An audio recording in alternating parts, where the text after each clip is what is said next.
Julien Husson. Bonjour. Julien Husson, vous êtes directeur de l'IAE de Metz School of Management. Vous êtes responsable du master MOS de l'Université Lorraine. MOS, ça veut dire Management des organisations sanitaires et médico-sociales. Et vous êtes titulaire de la chaire santé MOS. Julien Husson, je vous ai reçu pour faire un peu le diagnostic de l'hôpital. On a parlé d'Alain Burlot, de Romain Loffer. Après ce diagnostic, des prescriptions, voilà, passer du management au ménagement, qu'est-ce que ça peut signifier? Oui, alors les prescriptions, je pense qu'il faudra les faire dans un certain temps. Aujourd'hui, on peut aller sur des pistes de réflexion managériale, mais dire que l'on va passer au ménagement à chaud, je suis pas sûr que ce soit la bonne solution. Je retrouvais dans un vieux bouquin sur les méthodologies d'évaluation qualitative, il était indiqué la pureté méthodologique de l'évaluation n'est pas une vertu en temps de crise. Après, pour le scientifique, bien évidemment que c'est important. Donc là, les pistes que je voudrais donner, c'est plutôt des pistes à chaud et qui s'appuient en même temps sur une réflexion de chercheurs intervenants sur l'hôpital. La première, c'est que je crois que le manager doit changer sa paire de lunettes. Nous devons réintégrer la notion de risque majeur dans le champ de l'évaluation des pratiques. Une étude nord-américaine comparait le système de santé canadien au système de santé italien. C'est une étude de 2016 récente. 250 indicateurs de mesure de la performance. Et la conclusion, c'est le système de santé italien est tout à fait capable d'apporter une réponse urgente en son territoire. On a la démonstration que non. Et ça veut dire que dans ces 250 indicateurs, le côté risque majeur, on ne voit pas. La deuxième piste, c'est replacer le manager, le médecin et le soignant dans le dispositif. Actuellement, on est persuadé que les grands hôpitaux sont des bons hôpitaux et je crois qu'il faut combattre ce mythe des économies d'échelle. Sur 40 ans, aux États-Unis, le nombre de contrôleurs, d'administrateurs a augmenté 40 fois plus vite que le nombre de médecins qu'on recrute dans les hôpitaux. Ça crée de la lenteur dans le système.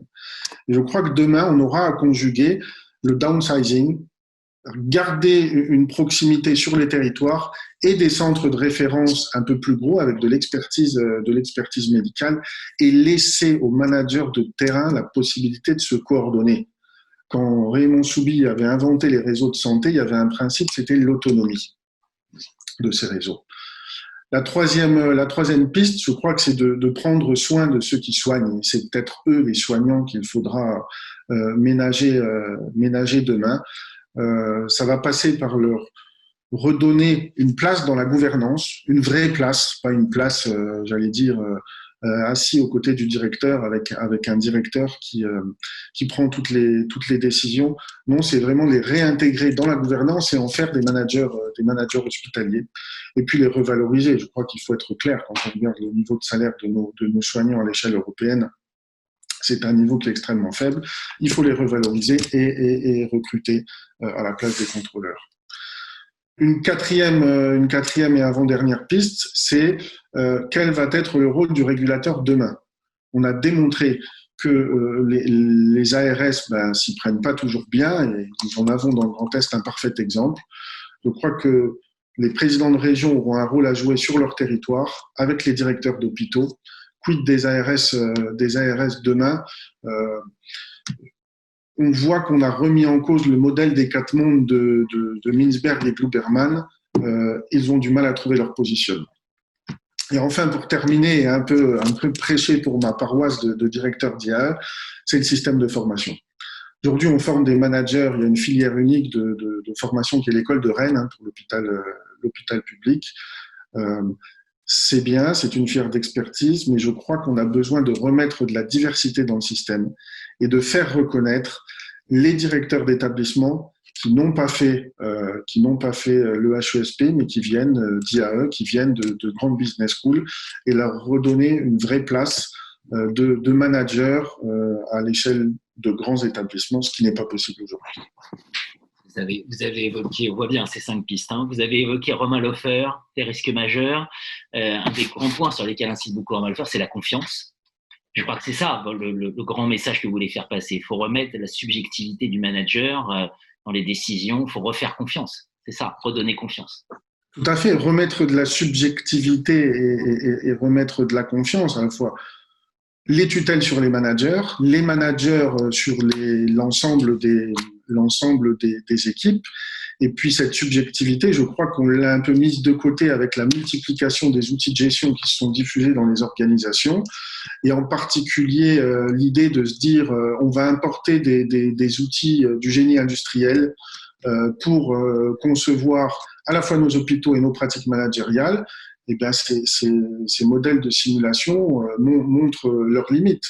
Tout ce qui est majeur échappe à ces modèles. Et quand on est dedans, eh bien, c'est trop tard. Celui qui peut piloter, ça reste le manager. Et là, on est bien obligé de lui faire confiance. On voit que les directeurs d'établissement court-circuitent les tutelles pour parler directement au plus haut niveau de l'État, au ministre ou au chef de l'État, en appelant au secours. On leur a fait confiance et on voit que le système marche parce qu'à l'échelle du territoire national, on n'a pas, le système hospitalier n'a pas craqué. On a réussi à prendre en charge. Évidemment tôt pour formuler des prescriptions, vous l'avez dit, mais quand même de belles pistes en perspective.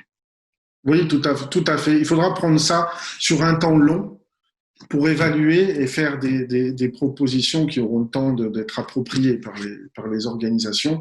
Et ça, c'est pas pendant la crise. Pendant la crise, c'est le temps de l'action. Demain, ce sera le temps de l'évaluation. Merci infiniment, Julien Husson, pour cet éclairage. Merci.